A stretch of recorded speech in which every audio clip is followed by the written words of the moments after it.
Kidnapping now pays more than oil.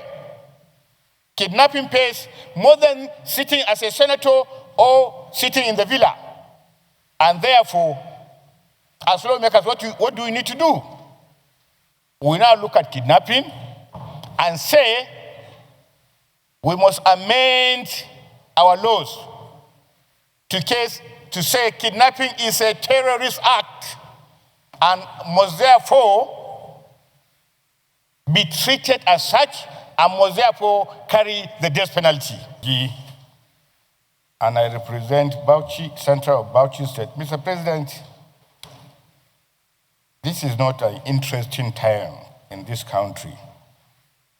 And Mr. President, for those who follow social media, particularly the Senate Forum, when Onanuga, the president's spokesman, wrote that the president has canceled his trip to South Africa and Angola, I was the very first person to forward that to our forum, to our platform, and went ahead to say, this is the right thing and the proper thing, and therefore is commendable.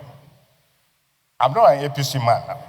Mr. President, at times like this, moments like this, when you honestly see very clear design by some foreign powers to take over the affairs of this country, if you're a Nigerian, and a decent Nigerian, and a patriotic Nigerian, and you think that does not matter, I think you need to question your patriotism. You need to question your citizenship. Mr. President, at this point in time, what we require is a collective concern. This is not a military regime. This is a democratic regime where in the military you say the box stop on the table of the president. This is democracy. The box stop not only on the office at the desk of the president, the box also stopped on the table of the Senate President at the head of legislature. Now, following from what Sani Musa said, you see parliamentarians, the affects lawmaking body in Nigeria is the Senate. And Mr. President, you see us asking ourselves, looking for possible answers. Mr. President, the standing committees were not created for ceremonies. The standing committees were created to answer some of the questions arising from what senators are asking. Mr. President, we cannot sit here and security questions were raised as to what happened in Kebbi. Why did it happen? Who are we asking? Don't you have Army Committee? Who are we asking? Don't you have Navy Committee? Who are we asking? Don't you have Defense Committee? Who are we asking? Don't you have Security Committee? Mr. President, it is abnormal. And for me to sit here and begin to see my colleagues raising questions that we are the ones to provide answers for. Mr. President, just one president, elected there and the vice president. We are all elected. We are all accountable to the people. Just like Mr. President is elected, we are also elected. And we are also accountable to our constituents. But Mr. President, we need to rejig how we do things. We need to tell ourselves the home truth. Mr. President, it's just like a mirror. You put a mirror in your front, you see yourself, breaking the mirror will not change that image. No matter how you do, what you see is what you get. What you are is what you get. Mr. President, we need to be proactive, and we need to come with a very clear perspective how to deal with these issues. Mr. President, you and me discussed yesterday that the widow of late Uba said nobody talked to her. after her husband was gunned down. Nobody has communicated to her. Who are we going to ask? Are we going to tell the president to call commander-in-chief to ask? Or are we not having committee of the army here that will call the people? Look at this interview by Mrs. Uba, Musa Uba. What did you do and what did you not do? We learned from Governor of Kebbi State that officers were withdrawn. And we lament. Are we not having standing committees that are supposed to call these people? What did you do? And we keep passing the ball from Maradona to Pele. It is not going to work for us. Mr. President, just yesterday, 5 police officers, 3 of whom I know personally, were called broadly murdered in my constituency. What was the fault? They went to separate a fight between bandits and farmers. And these gentlemen were called broadly murdered. Mr. President,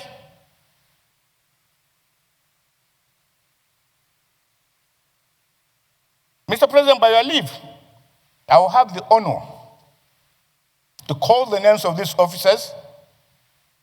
They were so brutally killed, not in the night. Not in the night. Broad day. They were summarily murdered because they were not carrying Spiro weapons. Only one of them was carrying AK-17. The other was carrying a Vision.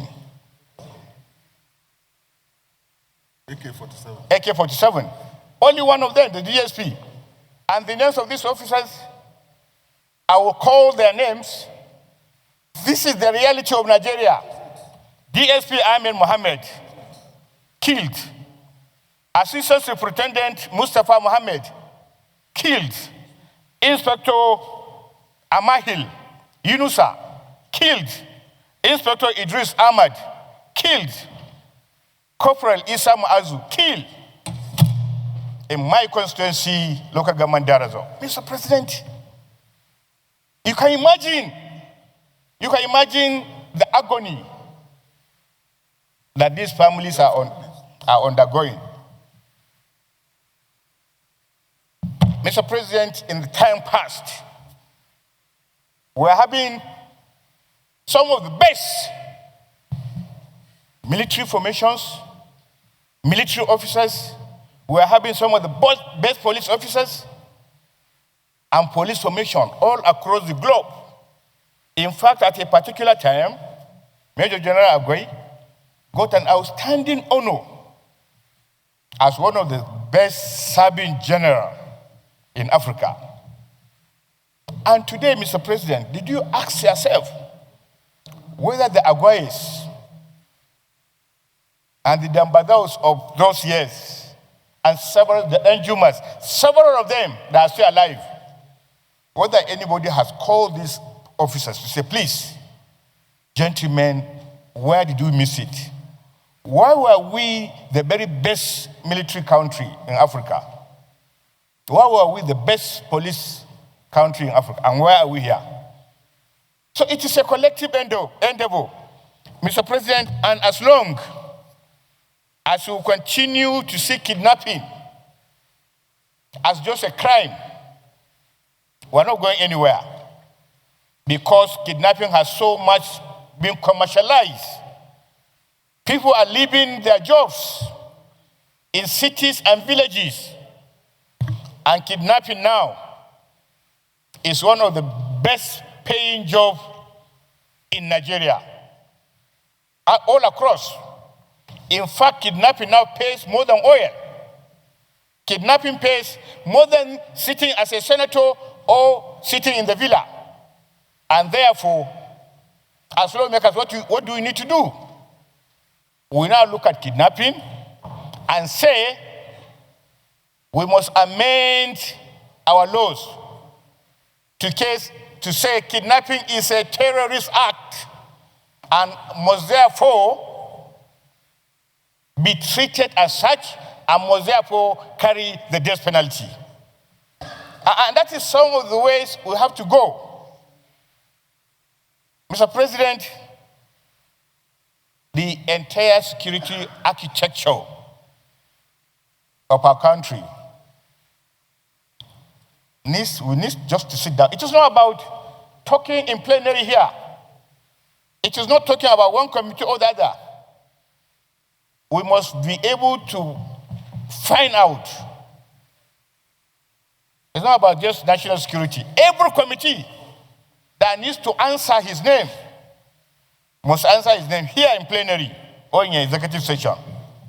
And therefore, going forward, most of the questions arising from our colleagues is not to the president, it's to ourselves. And therefore, the Senate Leader Office, with the understanding of the SP, must find a way in a situation like this, before we even peruse to the matter in details, we need to raise the chairman of committees to give us a synopsis of what they do, how they do it, and then following from that, then we can give our opinion, our recommendation, the way forward, the way this. But if every day we come here and we do some of these things that we only do it probably to appease our constituents, but the matter is not solved. Appeasing our constituency is just secondary. Getting peace is primary. People want to turn our country upside down. And we are looking at it as a joke. Day in, day out, a parliamentarian in Congress will make a whole contingent of federal government go there. Member of Congress, that is an equal of number of house. One person. Member of a subcommittee. Did you elect Trump? Did you elect him? The answer is no. As they are doing, we must also do. We are here because people elected us. And we are not answerable to any member of Congress, and we should not.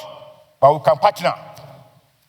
We can partner. If they want to hear from us, they should hear from us.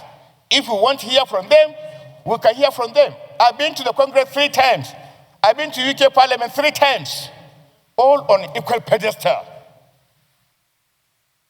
Therefore, we must know our honor, our dignity. People will think that we have no standing. We have standing. We are the largest country in Africa and the biggest black nation on the face of this, and therefore, leadership must be provided. Let's just look inward. Let's put our acts together, and then we dare any outside power. But we have to put our acts together. Where the leadership comes begging, we must make it aright. Where they need to be commended, we must commend them. The Nigerian people we must inspire them to believe what we are saying.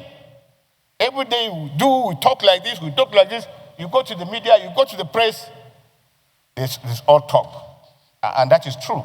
But we need to change these things. Mr. President, I pray that in one of the prayers, we'll give a 1-minute silence on behalf of these murdered police officers. I so submit.